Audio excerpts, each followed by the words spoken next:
Do you think we should be ashamed of British history? No.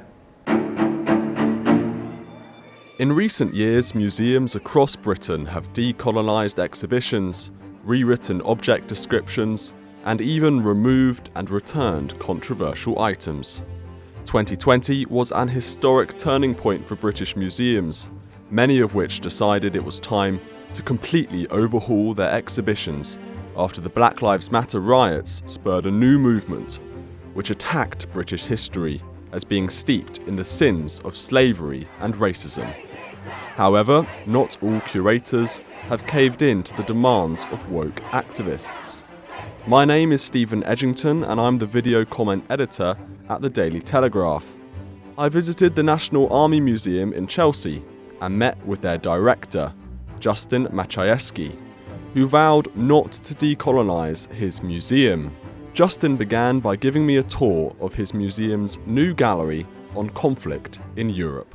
The original diehards, the Middlesex Regiment. The inspiration for the Die Hard movies came from the nickname of this regiment, the Middlesex Regiment. We have their collection at the museum. We're very proud to have that collection.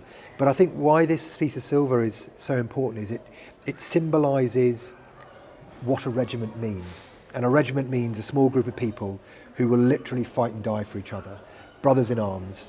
And this story of soldiers fighting alongside each other to the end, in the most difficult circumstances, is one of the characteristics of British infantry through history. In many ways, nowadays talking about conflict is not something people like to do, but it's something that we do very, very much like to do in this museum. We want to celebrate the traditions, the rich traditions of our army and the soldiers who served in it. And here we have, I would say, not objects, but almost relics. This is the sash of Sir John Moore that he wore when he was wounded at Corunna. This was one of the great heroes of the Peninsular War. That's his original portrait up there, and that's the sash he wore on the day. Should we be celebrating a white man? This is very controversial these days. Some museums they want to decolonise, and these people shouldn't be heroes anymore. Well, Sir John Moore was a Scot. He was son of a physician from Glasgow. He was a man of the Enlightenment. He's a man of our country. He's of our nation. We celebrate all of our soldiers, where they come from. I mean, soldiers from 56 nations have served under the Crown in the history of what we call our army. So diversity is really important to us. But diversity means that we tell the whole story. We tell everyone's story. What we don't do is emphasise one over another. We are proud of the stories of all the soldiers who have served under the Crown, from wherever they've come from across the world throughout the history of our army. This is an amazing painting. This is the dawn of Waterloo, and this day in history where the British Army, along with allies, changed the course of history. A century of relative peace, not total peace, but relative peace in Europe, with the exception of a number of state conflicts, was secured on this day in June 1815. This is the beginning of Pax Britannica. This certainly marked the beginning of the century where Britain was, the greatest power in the world, without any doubt. But shouldn't we be embarrassed about that or ashamed of that? No, I don't believe we should be ashamed of any of our history. I think if you look at the history of the world, it's been shaped by a number of forces over the millennia. It might be the Greeks, it might be the Romans, it might be the Spanish or the Portuguese, it might be the Dutch, it might be the French. It might be, the Germans and the Enlightenment, and of course Britain had its role to play in the shaping of the modern world, along with many other nations. No, I think it's very important that we tell the stories and we lay out the history, because if we don't know where we've come from, we don't know who we are today. And here, in this case, we have Mary Seacole and Florence Nightingale. We want to recognise both of these people as people who provided a really vital service for soldiers in combat and on campaigns. Soldiers carry weapons, but we don't want to weaponise their history. And so what we want to do is lay out their history in a very calm way, but in a way where we can be quietly proud of, I think, what all of these people have done and their service to their country. A lot of these figures would have said very normal things for the time, but are controversial today. Yeah. So, very outdated statements, perhaps even racist, or as we'll get on to sort of First World War as well. There's other controversies around certain figures there.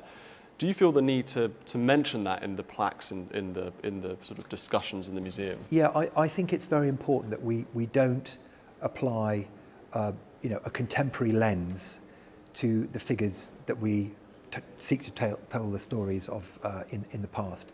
Obviously, we have to interpret, the language has to be modern, the language has to be accessible, but what we mustn't do is apply today's today's lens to the histories of the 19th or 18th or even the 20th century. The First World War is a world war, and you can see here the empire needs men.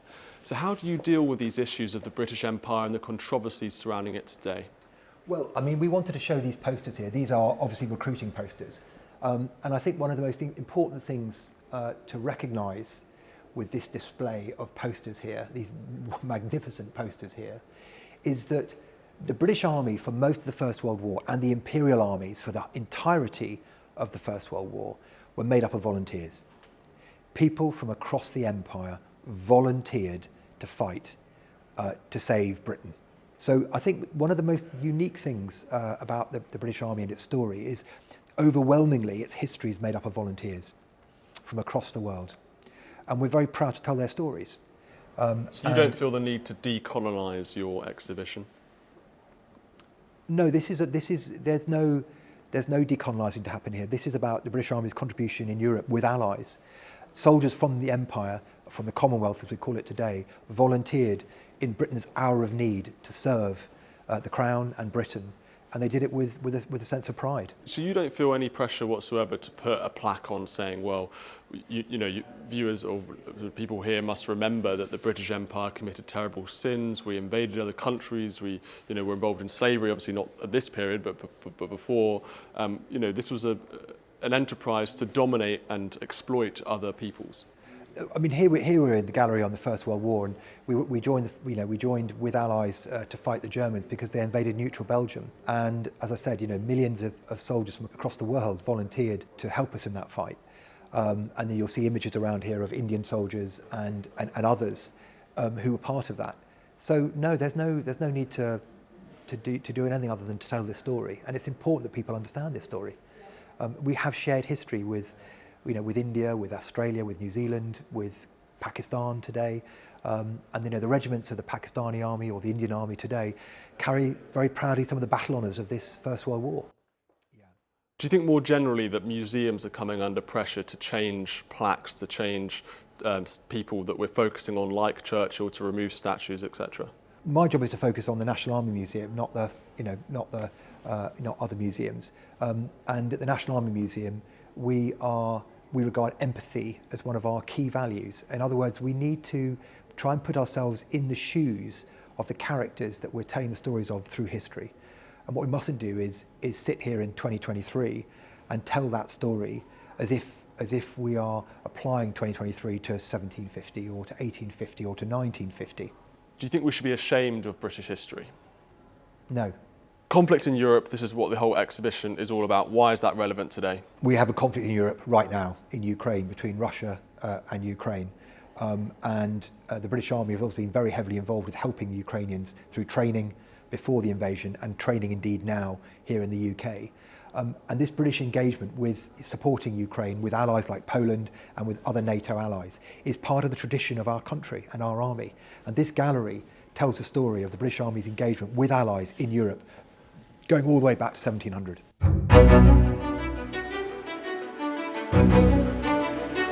As debates continue to rage over British history, museums will have to make a choice.